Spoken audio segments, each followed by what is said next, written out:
নমস্কাৰ এএন টেলিভিছনৰ প্ৰাইম নিউজৰ সমুদ্ৰদৰ্শকক স্বাগতম জনাই ষ্টুডিঅ'ত মই মীনাক্ষী শৰ্মা প্ৰথমে চাওঁ কি তথ্য দখল কৰিছে আজি বাতৰি শিৰোনাম আজি লাহোৱালৰ আলিমুৰস্থিত টিমাফকো চাহ ফেক্টৰীত মন্ত্ৰী বিমল বৰাই ইউৰোফিন্স এগ্ৰো লেবৰেটৰী নামৰ এক চাহপাত পৰীক্ষাগাৰ আনুষ্ঠানিকভাৱে মুকলি কৰে তিনিচুকীয়া চহৰৰ মিছনপাৰাত গাড়ীৰ ভিতৰত উদ্ধাৰ হোৱা এজন যুৱকৰ মৃতদেহক লৈ এতিয়া সৰ্বত্ৰ চাঞ্চল্যৰ সৃষ্টি হৈছে নেৰানেপেৰা বৰষুণ আৰু খাণ্ডম জলবিদ্যুৎ প্ৰকল্পৰ পানী এৰি দিয়াত কামপুৰ ৰাজচক্ৰৰ 10খনৰো অধিক গাঁও এতিয়া বানৰ কবলত 5 মিনিটত 145 বিধ উদ্ভিদ আৰু শাক পাচলিৰ ফটো ক্লিক কৰি গ্ৰেণ্ড মাষ্টাৰ খিতাপ কোকৰাঝাৰৰ শ্ৰুতি শৰ্মাৰ এতিয়া বিতং বাতৰি তিনিচুকীয়া চহৰৰ মিছনপাৰাত গাড়ীৰ ভিতৰত উদ্ধাৰ যুৱকৰ মৃতদেহ অৰুণাচল প্ৰদেশৰ AR123471 নম্বৰৰ বাহনৰ ভিতৰত এজন যুৱকৰ মৃতদেহ দেখি স্থানীয় ৰাইজৰ মাজত চাঞ্চল্যৰ সৃষ্টি মৃত যুৱকজন জাগুনৰ বিপ্লৱ দেউৰী বুলি জানিব পৰা গৈছে যুৱকজনে অতিমাত্ৰা ড্ৰাগছ জাতীয় নিচা সেৱন কৰাৰ বাবে এনে মৃত্যু হৈছে বুলি সন্দেহ প্ৰকাশ কৰা হৈছে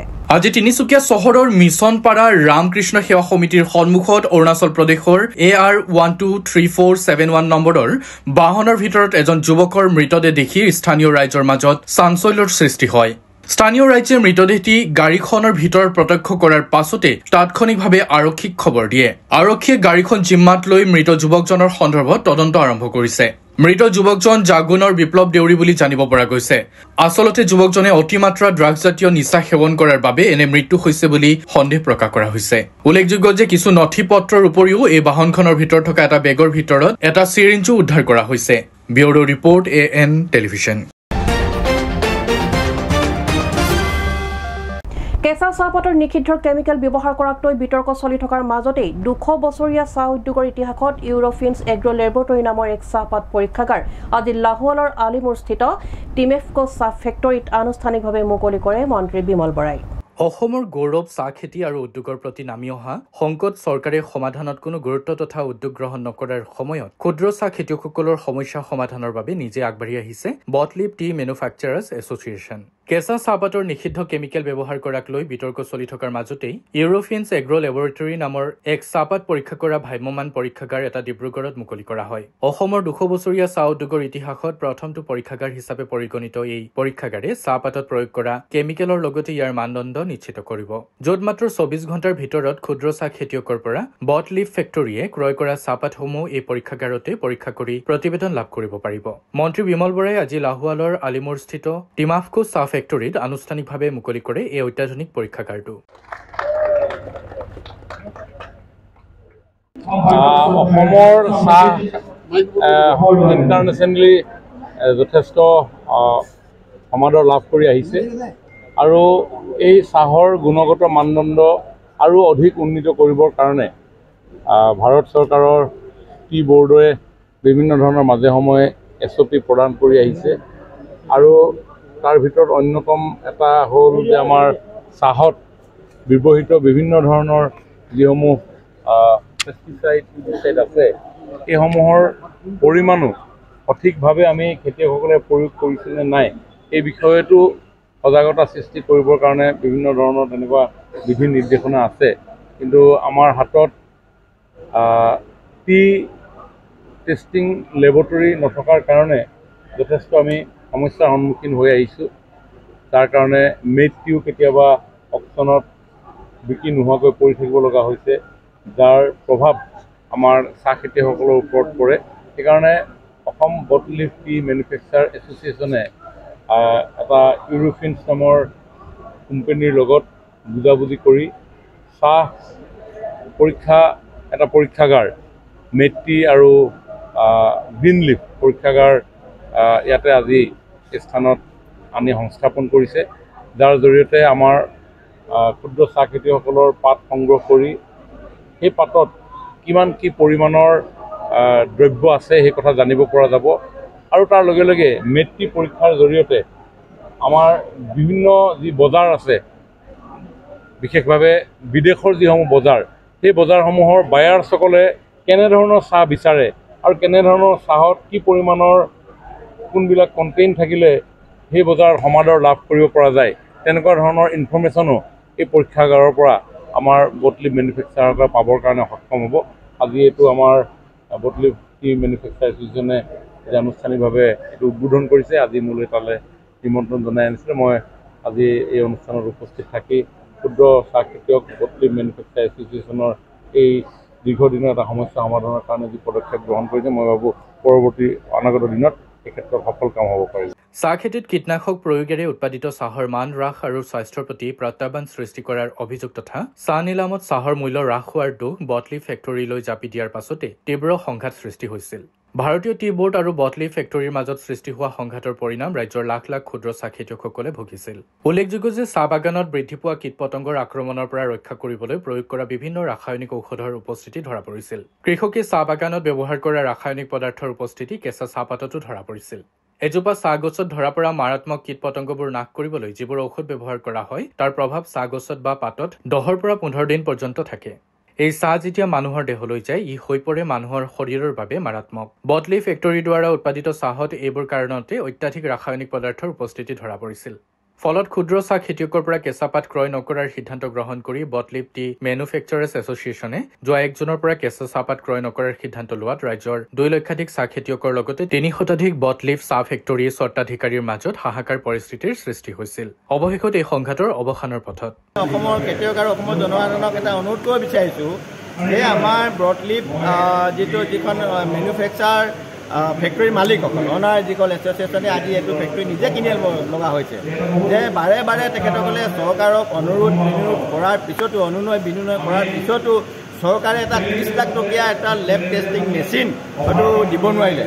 এতিয়া উপায়ন্তৰ হৈ আমাৰ ফেক্টৰীৰ মালিকসকলে চুটিকৈ কৈছোঁ ফেক্টৰীৰ মালিকসকলে যে মানে এটা এই লেব টেষ্টিং মেচিন আজি আনিছে আৰু এইটো আমাৰ চৰকাৰৰ আমাৰ কেবিনেট মন্ত্ৰী অসম চৰকাৰৰ বিমল বৰা ছাৰে এইটো মানে ফিটা কাটিব। ঠিকে আছে বাৰু সেইখিনিলৈকে, কিন্তু আমি ভাবিছোঁ যে এই মেচিনটোৱে যে আমাৰ 1.5 লাখ অসমত মানে খেতিয়ক আছে 1.5 লাখৰ পৰা 2 লাখৰ ভিতৰত এই মেচিনটোৱে গোটেই অসমকে মানে এইটো মানে প্ৰতিনিধিত্ব কৰিব নোৱাৰে।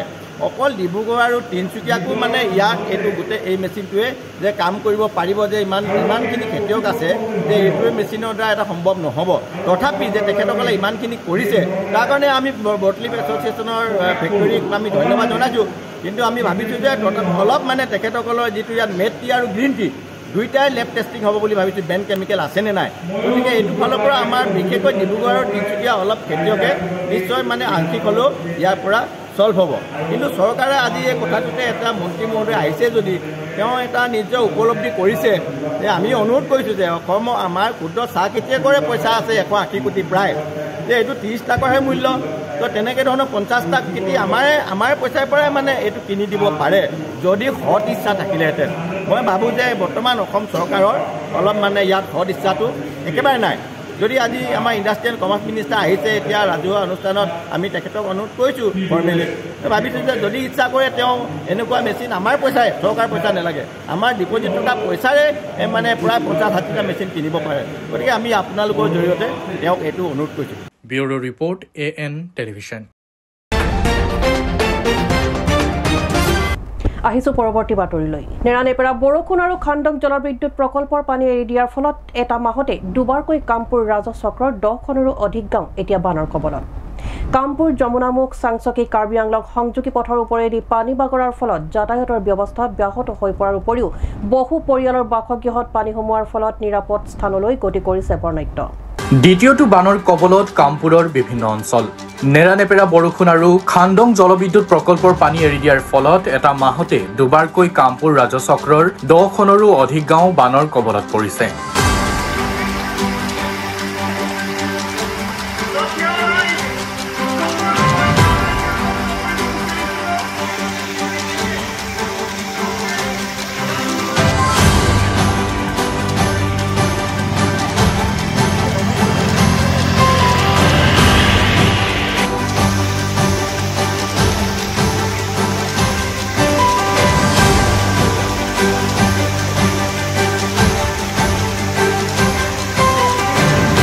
চাংচকী বকুলগুৰি আৰু পটিয়াপামত ভগ্ন মথাউৰিৰে পানী সোমাই প্লাবিত কৰিছে বৃহত্তৰ অঞ্চলটোৰ কেইবাখনো গাঁও। ইতিমধ্যে কামপুৰ যমুনামুখ চাংচকী কাৰ্বি আংলং সংযোগী পথৰ ওপৰেদি পানী বাগৰাৰ ফলত যাতায়াত ব্যাহত হৈ পৰিছে। বহু পৰিয়ালৰ বাসগৃহত পানী সোমোৱাৰ ফলত নিৰাপদ স্থানলৈ গতি কৰিছে বৰ্ণাঢ্য। আনহাতে খৰালিত শুই বহি কটোৱা জলসম্পদ বিভাগে মথাউৰি নিৰ্মাণৰ বাবে আজি চাংচকীত শুভাৰম্ভ কৰে। এই প্ৰবল বানৰ মাজতে জনসম্পদ বিভাগে কেনেদৰে মথাউৰি নিৰ্মাণ কৰিব সেই প্ৰশ্ন ৰাইজৰ মুখে মুখে। ইফালে মথাউৰি নিৰ্মাণৰ বাবে 2021-22 বৰ্ষত চাংচকী পঞ্চায়ত আৰু আঞ্চলিক পঞ্চায়তে 26 লাখ টকা আবণ্টন দি মনৰেগা আঁচনিৰ জৰিয়তে কাম কৰিলে যদিও কোনো সুফল লাভ নকৰিলে ৰাইজে। বৰং ঠিকাদাৰ আৰু জনপ্ৰতিনিধিৰ পকেট গৰম কৰিলে বুলি গুৰুতৰ অভিযোগ তুলিছে ৰাইজে। নেৰানেপেৰা বৰষুণৰ ফলত কপিলীৰ জলপৃষ্ঠভাগ যথেষ্ট পৰিমাণে বৃদ্ধি পাইছে। ইতিমধ্যে কামপুৰ যমুনামুখ পথত কটীয়াপামৰ ওপৰত ৰাস্তাৰ ওপৰত যথেষ্ট সংখ্যক পানী আমি দেখিবলৈ পাইছোঁ। আপোনালোকৰ জ্ঞাতাৰ্থে অৱগত কৰিব বিচাৰিছোঁ, আপোনালোকে আৰু অধিক পানীলৈ ৰখি নাথাকি আপোনালোকে ইতিমধ্যে ঘৰৰ পৰা নতুন আশ্ৰয় শিবিৰলৈ প্ৰত্যাৱৰ্তন কৰক। আপোনালোকৰ পশুধন সামগ্ৰীসমূহকো নিৰাপদ স্থানলৈ নিবৰ বাবে আমাৰ তৰফৰ পৰা কৰজোৰে আহ্বান জনাইছোঁ। Bureau' report AN television.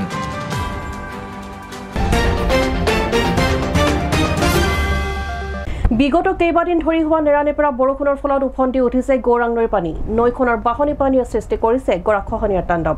ফলত নিচেই নোহোৱাৰ উপক্ৰম হৈছে বিলাচীপাৰা মায়ছৰ সংযোগী একমাত্ৰ মূল পথ হকবজাৰ অঞ্চল। বিগত কেইবাদিনৰ পৰা হোৱা নেৰানেপেৰা বৰষুণৰ ফলত উফন্দি উঠিছে গৌৰাং নৈৰ পানী। নৈখনৰ বাঢ়নি পানীয়ে সৃষ্টি কৰিছে গৰাখহনীয়াৰ তাণ্ডৱ। গৰাখহনীয়াৰ ফলত নিশ্চিন্ন হোৱাৰ উপক্ৰম হৈছে বিলাচীপাৰা মায়াছৰ সংযোগী একমাত্ৰ মূল পথৰ হকবজাৰ অঞ্চল। বৃহত্তম চৰা অঞ্চলত জনসাধাৰণৰ যোগাযোগ একমাত্ৰ মাধ্যম গড়কপ্তানি পথছোৱা খহনীয়াৰ কবলত অধিকাংশ উটি গৈছে। সম্প্ৰতি অঞ্চলবাসীয়ে বিপদসংকুলভাৱে অৱশিষ্ট পথছোৱাৰে যাতায়াত অব্যাহত ৰাখিছে। নৈ খননৰ খহনীয়াৰ তাণ্ডৱ অব্যাহত থাকিলে অচিৰে মানচিত্ৰৰ পৰা পথছোৱা নিশ্চিন্ন হৈ যাব বুলি ৰাইজে ক্ষোভ প্ৰকাশ কৰিছে। এই ৰাস্তাটো বিলাচীপাৰাৰ পৰা মায়াছৰলৈকে PMGৰ ৰোড হয়, ৰাস্তা হয়। আৰু এই ৰাস্তাটো গৰাখহনীয়া নেৰানেপেৰা বৰষুণৰ ফলত গৰাখহনীয়া ফলত কি হৈছে, পানীখিনি উফন্দি উঠি আজি ৰাস্তাখন ভাঙি পেলাই গোৱাৰপাৰী নদীৰ মাজত যা যোৱাৰ অৱস্থাত বিনম্ৰভাৱে অনুৰোধ কৰিছোঁ যাতে গৰাখহনীয়া ৰোধ কৰি ৰাস্তাটো ৰক্ষা কৰে আৰু আমাৰ এই চৰ অঞ্চল বৃহৎ চৰ অঞ্চলৰ ৰাইজক এই ৰাস্তাটো ৰক্ষা কৰাত যাতায়াতৰ সুব্যৱস্থা কৰি দিয়ে। এইটো আমাৰ চৰকাৰ, অসম চৰকাৰ হিমন্ত বিশ্ব শৰ্মাৰ ওচৰত আমাৰ আমি দাবী জনাইছোঁ। অঞ্চলটোৰ খহনীয়া প্ৰতিৰোধী ব্যৱস্থা গ্ৰহণ কৰিবলৈ স্থানীয় বিধায়ক বছিৰ আহমেদক ৰাইজে বহুবাৰ আবেদন নিবেদন কৰিও কোনো সুফল নোপোৱাৰ অভিযোগ ৰাইজৰ। সেয়ে চৰকাৰ তথা ধুবুৰী জিলাৰ অভিভাৱক মন্ত্ৰী জয়ন্ত মল্ল বৰুৱাক খহনীয়া প্ৰতিৰোধী ব্যৱস্থা গ্ৰহণ কৰি তুলিবলৈ কাটৰ আহ্বান জনাইছে ৰাইজে। ইয়াৰ পিছতো খহনীয়া প্ৰতিৰোধৰ ব্যৱস্থা গ্ৰহণ নকৰিলে তীব্ৰ গণ আন্দোলন গঢ়ি তুলিব বুলি সকীয়াই দিয়ে ৰাইজে। এইটো কেইবাবাৰো আমি কৈছোঁ, এইটো এটা ৰাস্তাতে হাজাৰ হাজাৰ দিন মানুহে ইয়াৰ পৰা যোৱা অহা কৰে, কিন্তু এই যোৱা অহা ৰাস্তা একমাত্ৰ ৰাস্তাটো নদীৰ কবলত পৰিব লগা হৈছে। কেইবাবাৰো কোৱা হৈছে যে এইটো আমাৰ মেইন ৰাস্তা, ছাত্ৰ ছাত্ৰী মানুহে সদায় এই ৰাস্তা যোৱা অহা কৰে। কেইদিনমান আগতেও কোৱা হৈছে যে কিছুমান যোৱা বছৰত কেইমাহমান ঘৰ নদীত যা গ'ল, এইটো দুখ প্ৰকাশ কৰিছোঁ। আজি আমি চৰ অঞ্চলৰ আমি মানুহ নহয় নেকি, সেইটো আমি অনুৰোধ কৰিছোঁ বাৰ বাৰ। বিধায়ক মহোদয়ক অনুৰোধ কৰিছোঁ, নেক্সটবাৰ আমি ক'ব নাযাওঁ, আমি ৰাস্তাৰ মাজত থিয় হ'ম, ছাত্ৰ ছাত্ৰীৰ মাজত আমি প্ৰতিবাদ কৰিম যদি এই সপ্তাহৰ ভিতৰত এই কামটো আৰম্ভ নকৰে। নহ'লে আমি কেনেকৈ চলিম? একমাত্ৰ ৰাস্তাত যদি আমি ইয়াত বহি থাকিব লগা হয়, ছাত্ৰ ছাত্ৰী গাড়ী ঘোঁৰা বন্ধ হৈ যায়, কেনেকৈ আমি চলিম? অনুৰোধ কৰিছোঁ, আমাৰ মানে গভৰ্ণমেণ্টক অনুৰোধ কৰিছোঁ, চাব ডিভিজন মহোদয়ক অনুৰোধ কৰিছোঁ, চাৰ্কেল মহোদয়ক অনুৰোধ কৰিছোঁ, অতি সোনকালে আমাৰ আজিকালিৰ ভিতৰত যদি এইটো ঠিক নকৰে তেনেহ'লে আধা অলৰেডি ৰাস্তা গ'ল। এই দুই তিনিদিনৰ ভিতৰত আপোনালোকে এইটো নাপাব। সেইকাৰণে অনুৰোধ কৰিছোঁ অতি সোনকালে এই ৰাস্তাটো আমাৰ মানে মেৰামতি কৰিব লাগে। যদি নকৰে আমি সকীয়াই দিছোঁ, তেনেহ'লে কিন্তু ভয়াৱহ আন্দোলন হ'ব। Bureau' report AN television. এইখিনিতে সময় এটি চমু বাণিজ্যিক বিৰতিৰ পাছত পুনৰ উভতিম। চাই থাকক AN টেলিভিছন। আপোনাৰ সপোনৰ বিয়াখন মনৰ পচন্দৰ মতে সজাই তুলিব পৰাকৈ সকলো ধৰণৰ সা সুবিধা ইয়াতে পাব। মণ্ডপ সাজসজ্জাৰ সকলো সুবিধাৰ উপৰিও খাদ্য আৰু পুৰোহিতৰ সুবিধাও ইয়াতে পাব। গৃহলক্ষ্মী হোটেল এণ্ড বিবাহ ভৱন খনিকৰ চাৰিআলিৰ সমীপত ৰাষ্ট্ৰীয় ঘাইপথৰ কাষতে অৱস্থিত। সকলো ধৰণৰ আধুনিক সা সুবিধা থকা হোটেল ৰুমৰ ব্যৱস্থাও আমাৰ ইয়াত আছে আমাৰ যোগাযোগৰ ঠিকনা 9435034868 আৰু 9101314076 গৃহলক্ষ্মী হোটেল এণ্ড বিবাহ ভৱন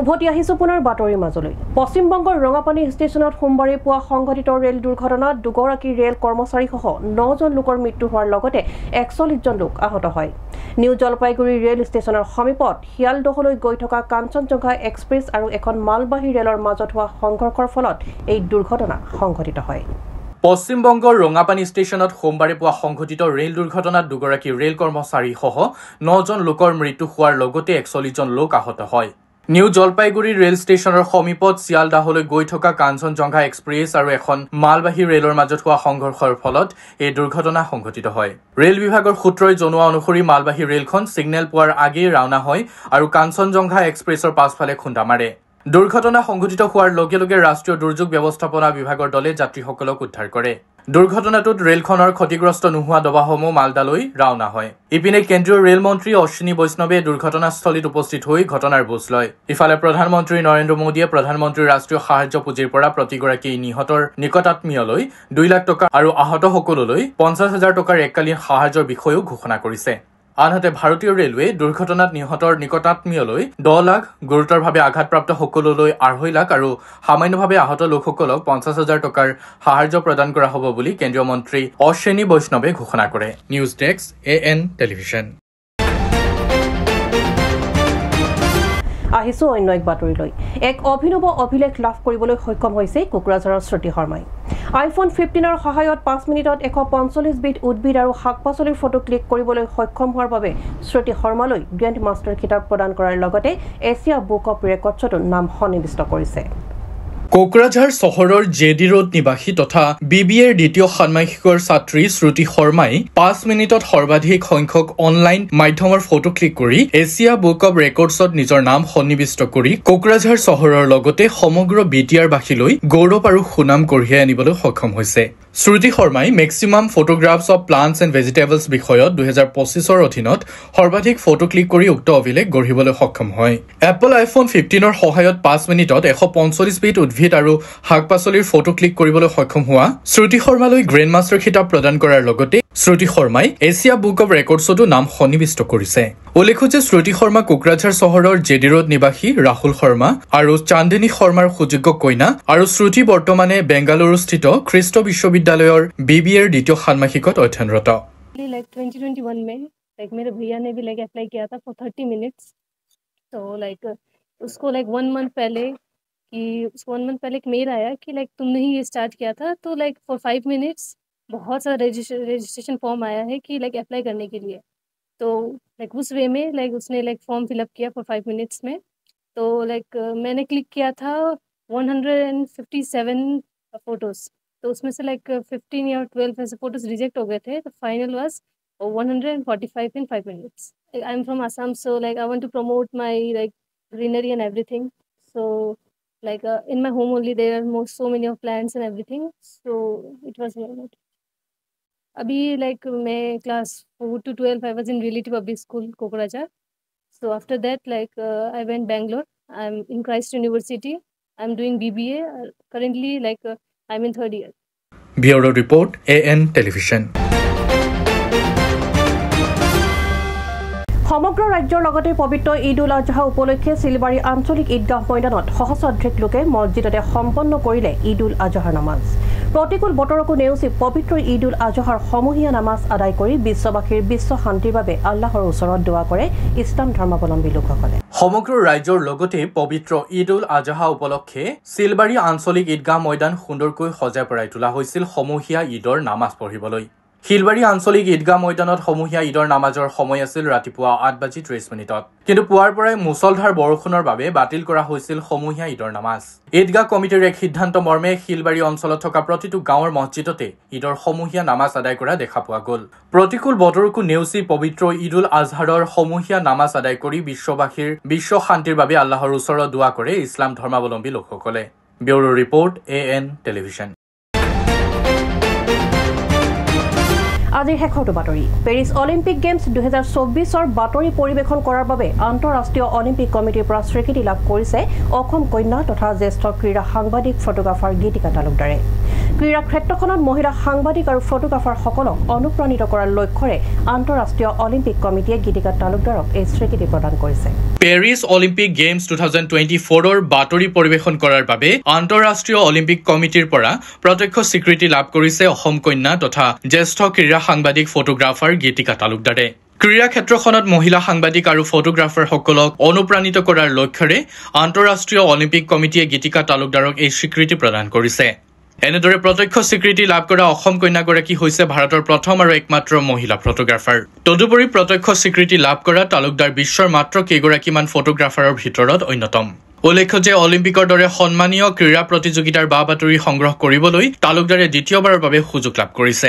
ইয়াৰ পূৰ্বে 2021 চনত অনুষ্ঠিত টকিঅ' অলিম্পিকতো তেওঁ অংশগ্ৰহণ কৰিছে। কোভিড মহামাৰীৰ তীব্ৰ প্ৰত্যাহ্বানৰ মাজতে তেওঁ টকিঅ' অলিম্পিকৰ বাতৰি সংগ্ৰহ কৰি খ্যাতি অৰ্জন কৰিছিল। বিশ্বৰ বিভিন্ন প্ৰান্তৰ সাংবাদিকে টকিঅ' অলিম্পিকত অংশগ্ৰহণ কৰিবলৈ অস্বীকাৰ কৰাৰ সময়ত ভাৰতৰ পৰা একমাত্ৰ মহিলা ফটোগ্ৰাফাৰ হিচাপে তালুকদাৰে ভাগ লয়। অহা 23 জুলাইত তালুকদাৰে চলিত বৰ্ষৰ অলিম্পিক আৰু পেৰা অলিম্পিকত অংশগ্ৰহণৰ উদ্দেশ্যেৰে পেৰিছলৈ ৰাওনা হ'ব। অসম কন্যাগৰাকীয়ে লাভ কৰা এই বিৰল স্বীকৃতিয়ে ৰাজ্যবাসীকো উৎফুল্লিত কৰি তুলিছে। News desk AN television. আজিৰ বাতৰি ইমানেই। AN টেলিভিছনৰ ষ্টুডিঅ'ৰ পৰা মই মীনাক্ষী শৰ্মা ইমানতে বিদায় লৈছোঁ। নমস্কাৰ। আপোনাৰ সপোনৰ বিয়াখন মনৰ পচন্দৰ মতে সজাই তুলিব পৰাকৈ সকলো ধৰণৰ সা সুবিধা ইয়াতে পাব। মণ্ডপ সাজসজ্জাৰ সকলো সুবিধাৰ উপৰিও খাদ্য আৰু পুৰোহিতৰ সুবিধাও ইয়াতে পাব। গৃহলক্ষ্মী হোটেল এণ্ড বিবাহ ভৱন খনিকৰ চাৰিআলিৰ সমীপত ৰাষ্ট্ৰীয় ঘাইপথৰ কাষতে অৱস্থিত। সকলো ধৰণৰ আধুনিক সা সুবিধা থকা হোটেল ৰুমৰ ব্যৱস্থাও আমাৰ ইয়াত আছে। আমাৰ যোগাযোগৰ ঠিকনা 9435034868 আৰু 9101314076। গৃহলক্ষ্মী হোটেল এণ্ড বিবাহ ভৱন।